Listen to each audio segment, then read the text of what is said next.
Hi everyone, this is Jan Koch from jkoch.me, and today I got Pat Flynn, the famous author of Let Go, the best-selling book. He's the host of Smart Passive Income. I think his podcast just stands close before 4 million downloads, and I'd like to welcome you, Pat. Hey, thank you for having me. I'm really happy to be here. That's awesome. So why don't you tell us a little bit about Let Go? Well, Let Go is a book I just recently published, and like you said, I'm so happy that it got to #1 in small business and entrepreneurship on Amazon.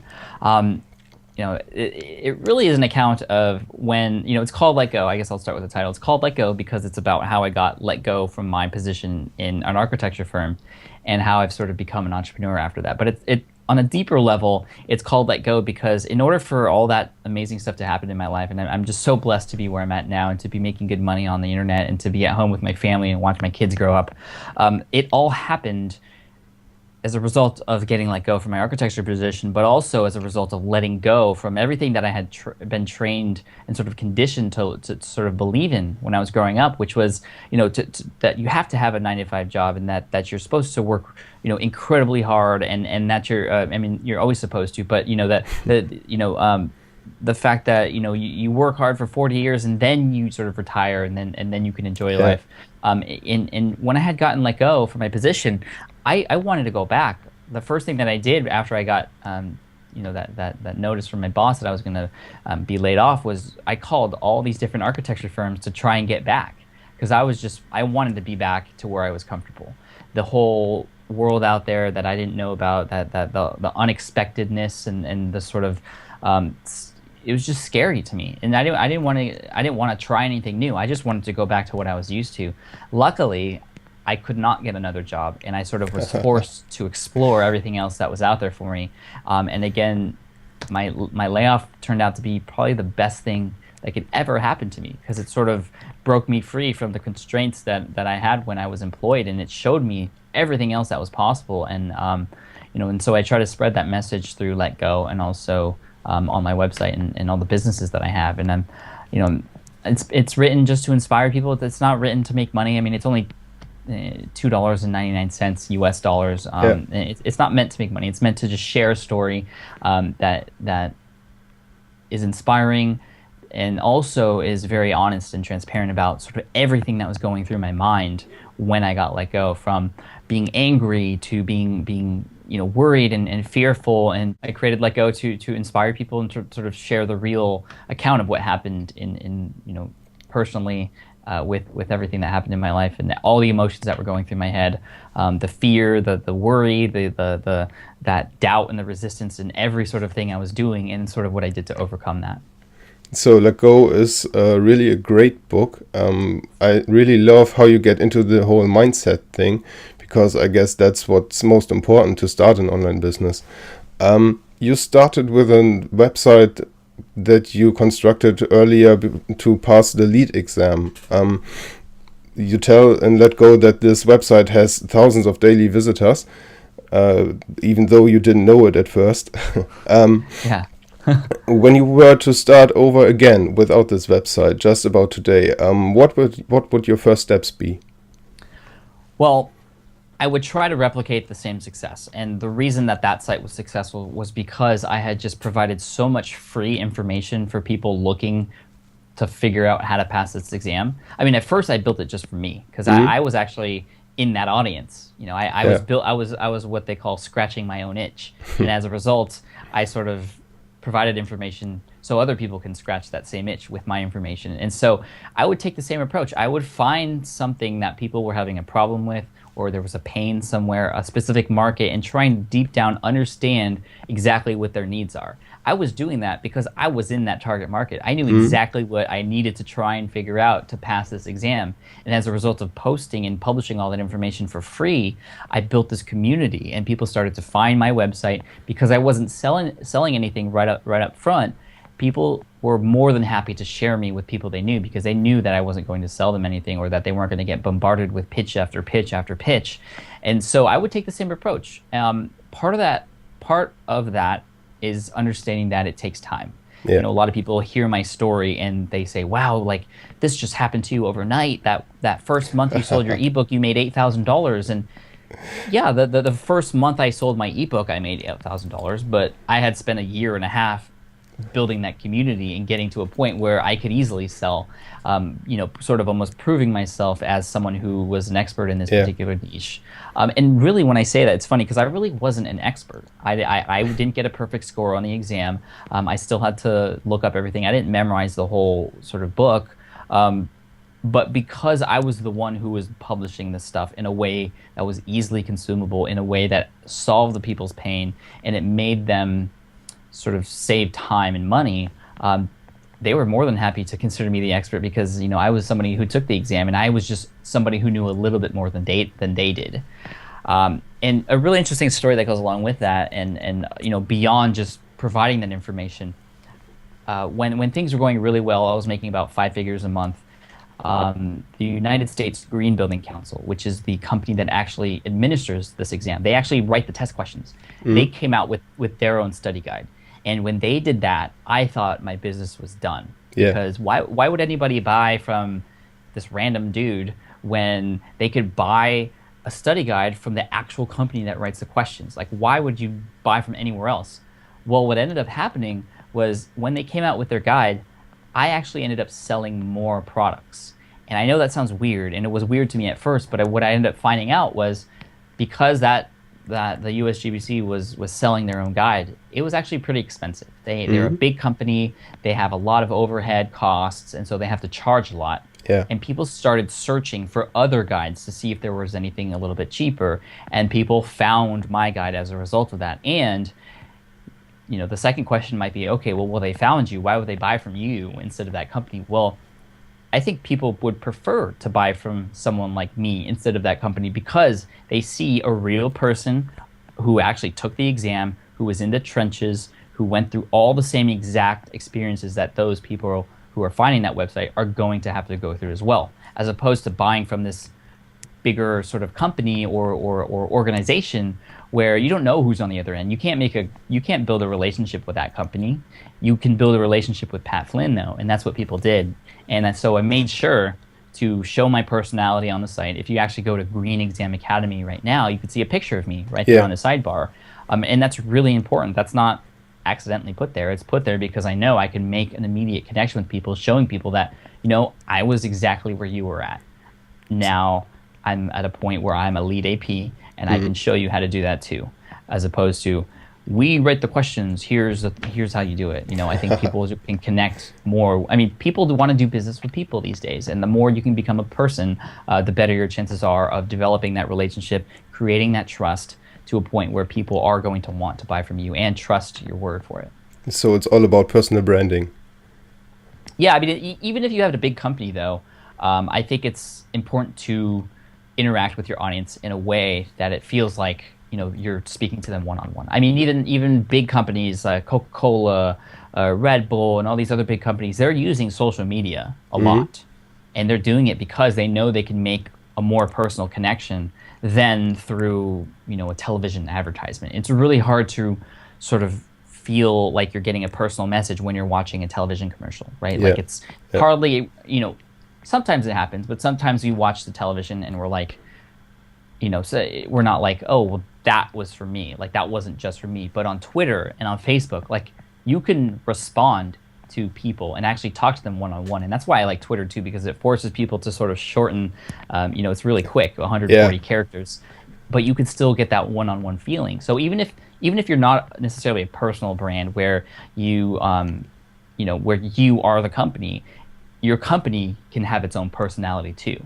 And if you can become a company like Zappos.com, they are known for being extremely friendly with customer service. So everybody who is in that company knows that the interactions that they have with their audience, with their customers, is of utmost importance. Yeah. But at the same time, we all know, or most of us know, that Tony Hsieh is the CEO, and he is a part of that personality of that brand too. I love the story where the Zappos service was called to order someone a pizza, and they really did. That's such an awesome story. Yeah, and you know what? Just the fact that you're sharing that here just shows you, the power of doing incredible things like that. Yeah, When you go above and beyond for people, they're going to want to talk about it. And yeah. if other people see that, they're going to want to talk about it too. And pizza has nothing to do with selling shoes, but it has everything to do with creating that relationship that can then lead to selling more shoes. Yeah. So I started a website that talks about internet business ideas and how to start internet business, since I started my internet business only 3 months ago. Mm. What can I do to make myself stand out as an kind of expert? What can I do to Well, make the people trust me? It's interesting because most of the time we get into these different niches where there are other people who are doing the same thing as us, or that we have the same goals. I don't know exactly.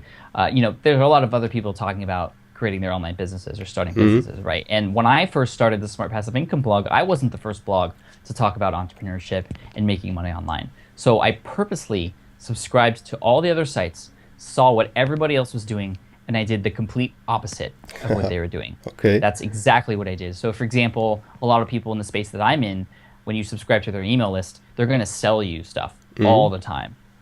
It's changing a little bit, I think, and I feel like I've had a little bit of an impact on that. But in the beginning, back when I first started, I was getting bombarded with sale after pitch, and this was before anybody knew who I was. I mean, why would I trust your recommendation if you don't even know who I am, Yeah. right?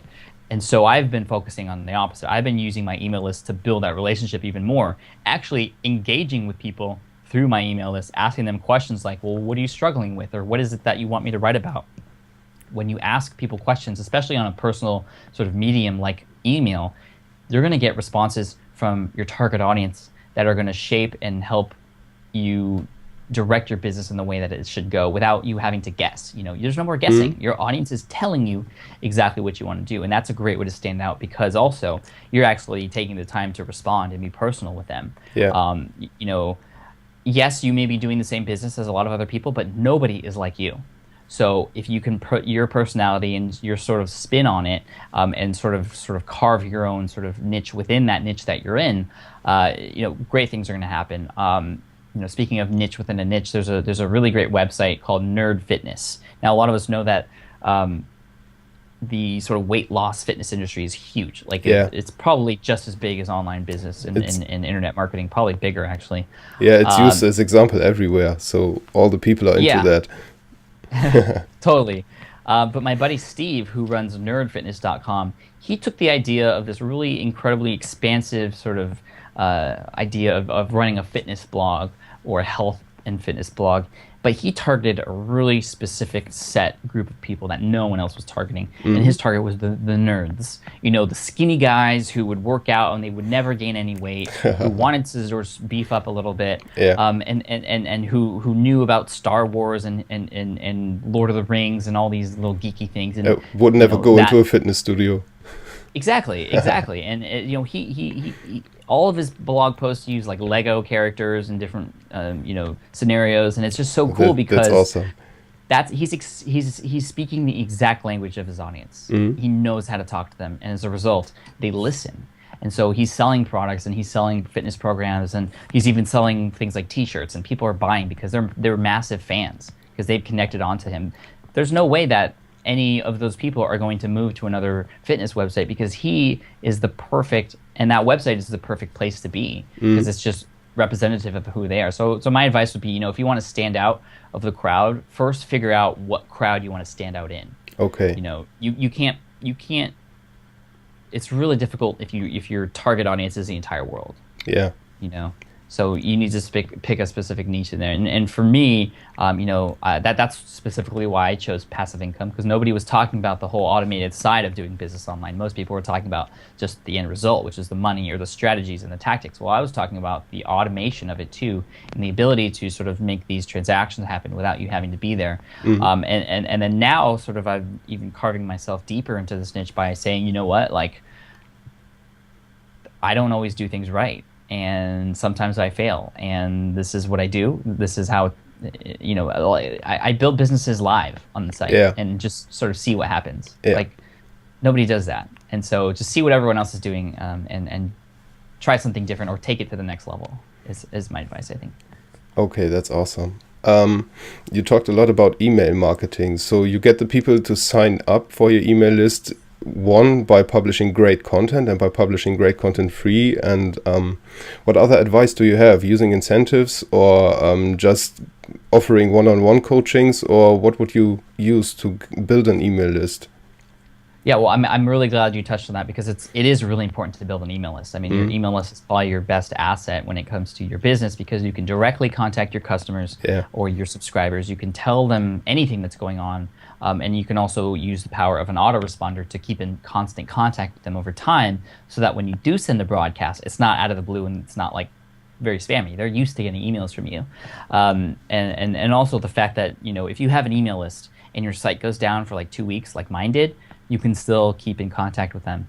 That happened to me. My site went down for like a week and a half, and I was still able to contact my audience. And maybe if my site never got back up, I could easily put myself on the new site, and I would immediately have, you know, all those subscribers back in a flash. And so I'm glad you're touching on email lists. Now, there's a lot of different things you could do to sort of capture email addresses. One, you just want to make sure that you give a reason for people to do so, whether that reason is to get exclusive content, or to make sure that they stay updated to the content that you already do provide, or, you know, like real incentives, like an ebook, or, you know, what they call a lead magnet, something that they get for free when they sign up. And that's a tactic that I've been using. I give away a free ebook. It's actually an ebook on how to write an ebook when you subscribe. And people love that. And, you know, some people will subscribe just to download that for free, and they'll unsubscribe. But, you know, I say, you know, make that giveaway, that thing you're giving away, so useful that people who unsubscribe will want to come back and subscribe, just because they're so blown away. You know, really impress them. That's your chance. I mean, that's a lot of times the first sort of transaction that people have with your brand. Make it amazing, so that the next time you want to transact with them, they're going to be more likely to do so. And doing it through something free like that is a great way to sort of start that momentum. Another good piece of advice that I learned from my friend Derek Halpern from socialtriggers.com was to really be conscious about where you're collecting your email addresses. Not just how you're doing it, but where. Yeah, I saw that podcast where he goes onto your site and just pushes out the places, put one here, put one here, and I really loved it.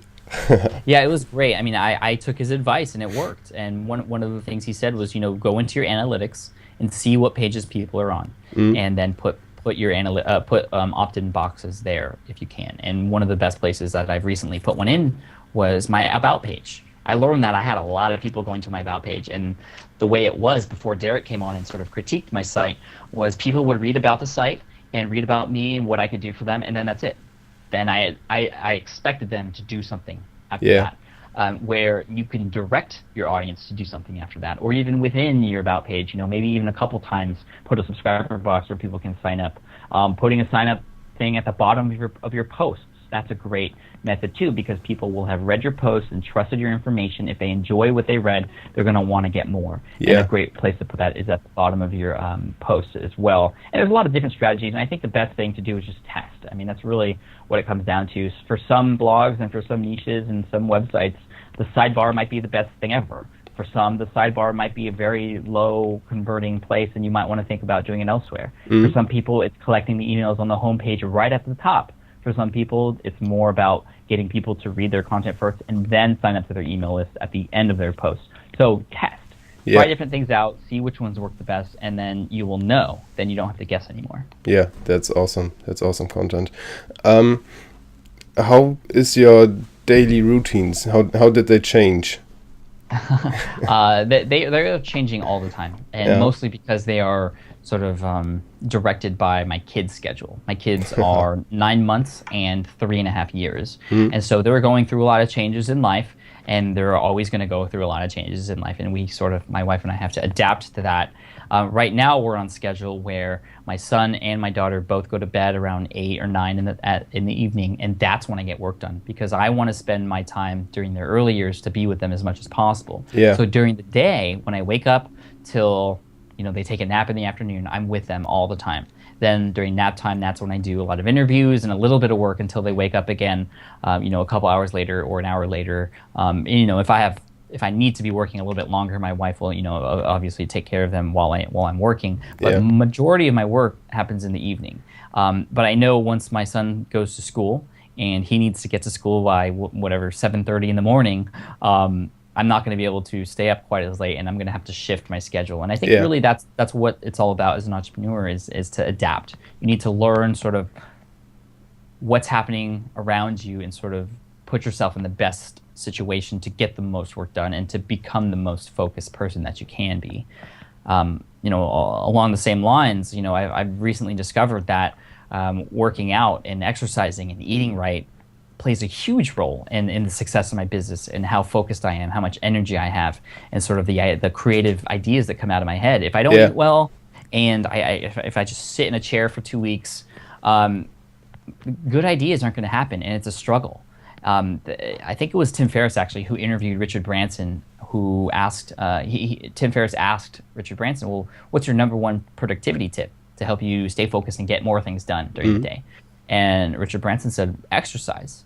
So one of the richest guys in the world, who most successful people in the world, his number one productivity tip is exercise. So that can't be wrong. He can't be wrong. Yeah. So how far is your push-up challenge?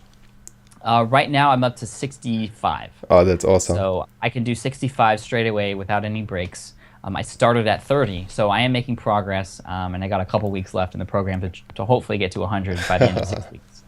Is there going to be a video I about don't that? know about that. Maybe. I did P90X a couple years ago, and I actually posted the results on my blog because that was a lot of hard work, and you could see sort of the before Pat and the after Pat.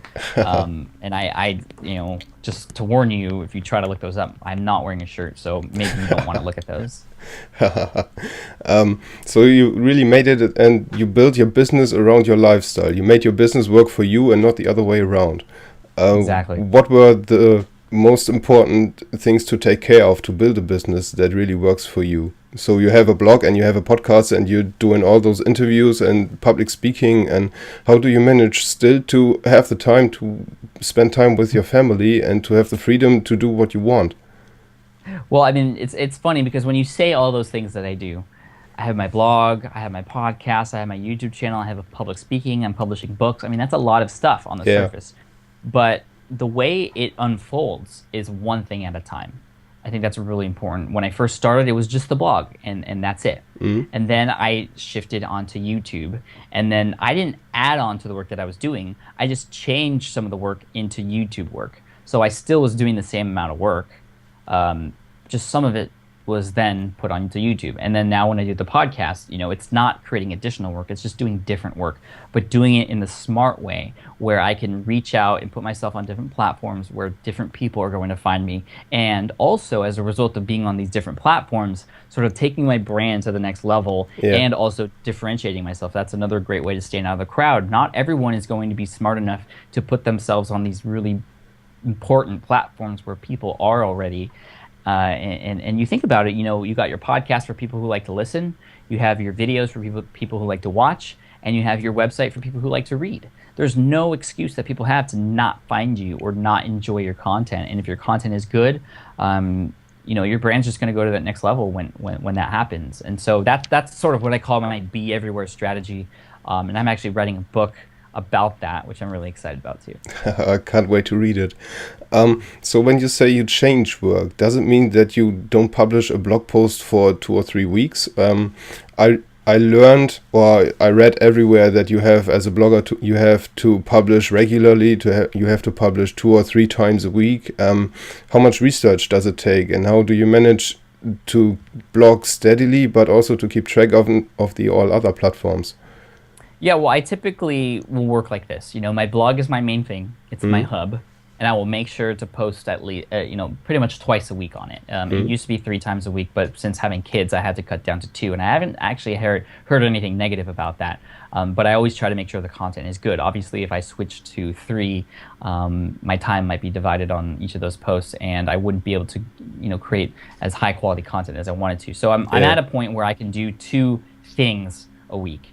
And right now, it's a blog post and a podcast. I try to do a podcast a week as well. So 1 blog post a week, one podcast. Sometimes that blog post will include a video. Sometimes that podcast will talk about something that's a little too deep for audio, where I would need a video to sort of share instructions. Yeah. And that's how, it works. And so over time, I'll write a blog post here, podcast here. That's how I've gotten up to 70 episodes now. And how I've been able to have a YouTube channel with about 70 videos as well, just because that's the way I'm doing it. So it just unfolds. It just falls into place. How long does it take you to write a standard podcast? Blog post, sorry. A blog post, it depends on the content, of course. But I typically spend 3 to 4 hours on a post average. Okay. Sometimes I'll get into these really deep posts, sort of what has been called lately epic content. Yeah. And those may take more than a day, sometimes up to 18 hours, depending on how much research is involved and how difficult the topic might be. But I've always found that if I can make sure that the topic is something that's useful for people, if I can tackle it in a way that is actually going to be helpful, if I spend that amount of time, it's going to come back to me. People are going to appreciate it. They're going to see how much work and effort was put into it, and they're going to share it. And it's just, obviously, the more you help people, the more you get back in return, and that is sort of on a micro level on the blog post that you create, and also on the macro level on your brand as a whole and what it could do. Okay. When we get back to starting an internet business, what are your thoughts about mentoring and connecting to like-minded people and mastermind groups? In Let Go, you mentioned the IBM, the Internet Business Mastery, and the Academy. I joined it as well, since you Awesome. recommended it. I really like the engagement of their members. It really helps. So what are your tips to that? Yeah, I mean, there's nothing more important, I feel, as far as when it comes to the success of anybody in any respect in life, not just business. It's through the connections that you make with other people. You never know what even just one single person can do to change your life, or who that person might know. It just takes, nobody can be successful alone. Yeah. Like it's just not possible. And for me, it took a lot of other people to help me get to where I'm at today. And that involves a lot of things. That involves, not being shy, or being shy, but also making sure that that sort of it takes being uncomfortable a little bit to make these connections. And a lot of the people I made connections with back then are absolute friends now. And I'm meeting new people when I go to these conferences. And I go there not just because I get a chance to speak, but because I love to meet new people. Because when you meet new people, that's when you create real connections. And so my advice for anybody doing business is, one of the best ways to take your business to the next level is get offline for a little bit and actually meet people in person. Yeah. But you don't have to actually meet people in person to create a connection. There are ways now where we can connect on Skype, or like we're doing right now, or meet on GoToMeeting. And the idea of a mastermind group, actually finding a small group of people, like-minded people who are have the same goals as you, whether you go into one that already exists or you create one of your own. It's so important, especially for accountability and goal setting, and keeping each other motivated, answering each other's questions, and just helping each other get to that next level. I would not be where I'm at today without my mastermind groups, and they're so important to me that I'm actually in 3 different mastermind groups right now that each meet once a week. I learn so much from all those other people I'm with, and I know they learn a lot from me too, so it's just a mutual relationship. Best advice I can give you is just go out and meet as many people as possible, because again, you never know who knows who or how people are going to play a role in your life. All I know is if you try it alone, A, it's going to be very lonely, but B, it's just you. It's going to be very difficult. Yeah. So the great thing, what I like in joining these mastermind groups, is the mentoring. You are able to skip steps and to make really fast progress. I think that's important, because I can imagine that most people, you said internet business is a long-term goal, and it takes some time to earn money. But what if I can't have, don't have time? What if I need the money right now? What can I do to earn money quickly without losing the long-term focus of building a relationship with my audience? Yeah, I mean, that's a great point. I mean, there's 2 things you mentioned there. One is the fact that you need more time, and the second thing is that you want the money now. So the first thing when it comes to time is, I had this conversation the other day with somebody. A lot of people come up to me, they're like, Pat, I work 9 to 5. I just have no energy at the end of the day. How can I possibly work on my business?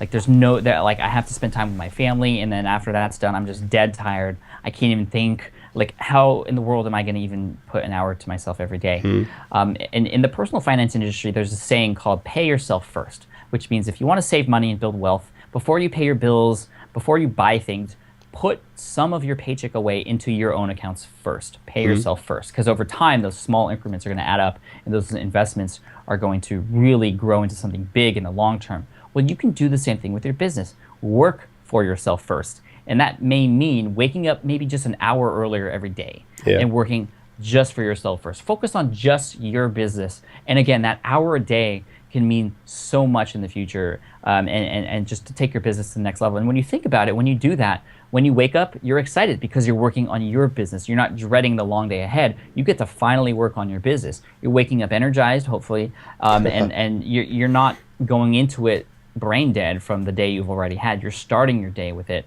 Yeah. And that's just probably the best advice I can give you. If you aren't a morning person, or if you just feel like you can't sacrifice that hour of sleep, well, then you probably don't want it that bad. I mean, you're going to have to make some sacrifices. Gary Vaynerchuk, who wrote the book Crush It, calls it the hustle. You need to hustle a little bit. Yeah. Or a lot. Yeah. And Lewis Howes from lewishowes.com, I was on his podcast today, actually. He said a great quote when he was interviewing me. He said, the only time that greatness comes before hustle is in the dictionary. You always have to hustle first That's an awesome quote, yeah. Yeah, I know, I love that. So I'm going to steal that from him. But I always have to give him credit. And when it comes to making money now, I understand that. And my advice to those people who need the money now is, and like we talked about earlier, it takes a long time to get your internet business up and running and to build that community before you can start selling to them. But one of the best things you could do to make money now is provide services that you could provide to people in that sort of target market or niche that are doing it already. Find the top bloggers, some of the top speakers or top celebrities or whatever in that niche that you're interested in. Offer your services to them, write for their blog, help them out in any way possible, intern for them, just for even just a little bit of income, just to get that income going. But what that does also is it puts you in that world, and then you're going to learn as you're sort of earning that income, and you never know who you're going to meet along the way or what sort of opportunities that could provide you in the future. So if you need that money now, freelance. Freelance is a great way to make money now and also sort of put yourself in that world. I know a lot of freelancers who started writing for a lot of people in different niches, and then they became experts in that niche just because they started writing about it so much, and because they knew everybody already, they just sort of found their own place in there, and they started to take off that way. That's awesome. Okay, let's come to an end. I guess that's enough content, and that are so much valuable advice that you gave. One last question. What are the three practical advices that you would give to beginners right now? One is understand that you're going to fail. I mean, failure is a part of the process, and I think a lot of people are too scared to fail. Well, when failure comes, just know that that is a sign that whatever it was that you were doing, that just wasn't the right way. Yeah. Try something else. You got to pivot, and we're sort of brought up to understand that failure means you got to give up. Yeah. Or that you're just not good enough. Well, failure just means you didn't do it right the first time. You can do it right the next time, or sort of figure things out. And as long as you learn from your failures, you learn from your mistakes, you're getting one step closer every single time. Something along the same lines is, a big practical sort of step would be to take that big goal that you have. First, just understand what your goal is. A lot of people work without a goal in mind, and there's just sort of doing whatever. You need that goal to work toward. Like, how do you know where to drive if you don't have a destination? You're just sort of, going wherever. So you need that goal to understand what to do. And when you have that big goal, it can look very overwhelming. But what you do is you chunk that goal up into little tiny pieces and just take that big goal and make a bunch of little goals out of it. And when you're working, just focus on that little tiny part, that little goal, and what you have to do that part of it. And then once you finish that, I mean, that's going to just take away out of the overwhelm. Yeah. Because that's all you're focusing on. And once you do that, once you reach that milestone, you're going to see that you're making progress to that big goal, and that momentum starts to happen. And probably the best other piece of advice along the same lines, and it's so important, is to just take one step at a time. One milestone at a time. And it's very difficult. It's something that you have to sort of practice and train yourself with.